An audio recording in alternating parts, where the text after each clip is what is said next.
যে সমীকরণে super six খেলবে বাংলাদেশ, ইউরোপকে পাত্তা দিলেন না। দাপটীয় খেলা দেখালো বাংলাদেশ। গুরুত্বপূর্ণ ম্যাচে ইউএসকে কেমন করে হারালো বাংলাদেশ।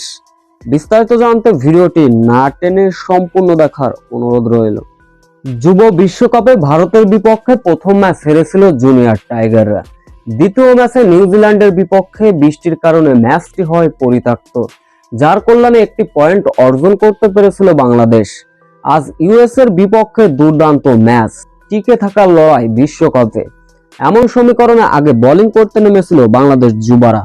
ইউএস এর বিপক্ষে এদিন দুর্দান্ত বোলিং করেছিল বাংলাদেশ, যেখানে 199 রানে অল আউট হয়ে গিয়েছিল ইউএসএ। এই লক্ষ্য তাড়া করতে নেমে অবশ্য শুরুটা দুর্দান্ত করেছিলেন আবরার এবং রিফাত বেগ। এই দুই ব্যাটার গড়লেন 78 রানের পার্টনারশিপ। আবরার শেষ পর্যন্ত 47 রানে আউট হয়ে সাজঘরে ফিরলেন। এর পরবর্তীতে রিফাত বেগ ব্যক্তিগত 30 রানে যখন সাজঘরে ফিরলেন, বাংলাদেশের জন্য একটা বড় ধাক্কা ছিল। সেইখানে অবশ্য অধিনায়ক হাকিম তামিম অনবদ্য পার্টনারশিপ গড়লেন।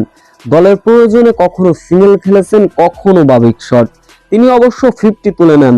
50-র পরে ক্রিজে অবশ্য বেশিক্ষণ থিত হতে পারেননি তামিম। শেষ পর্যন্ত 82 বলে 64 রানের ইনিংস খেলে আউট হয়ে গিয়েছিলেন। অন্য প্রান্তে দুর্দান্ত ব্যাটিং করছিলেন কালাম সিদ্দিকী, যার ফলে শেষ 11 ওভারে বাংলাদেশের জয়ের জন্য প্রয়োজন ছিল মাত্র 19 রান।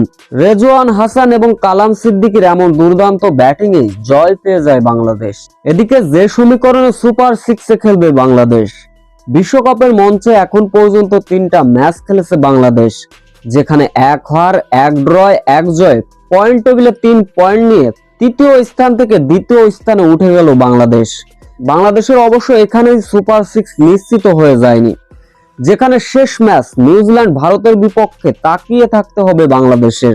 ওই ম্যাচ অবশ্যই নিউজিল্যান্ডকে হারাতে হবে ভারতের, তাহলে ভারতের জয়ে সুপার সিক্স নিশ্চিত হয়ে যাবে বাংলাদেশের। কেননা নিউজিল্যান্ডের পয়েন্ট রয়েছে মাত্র 2।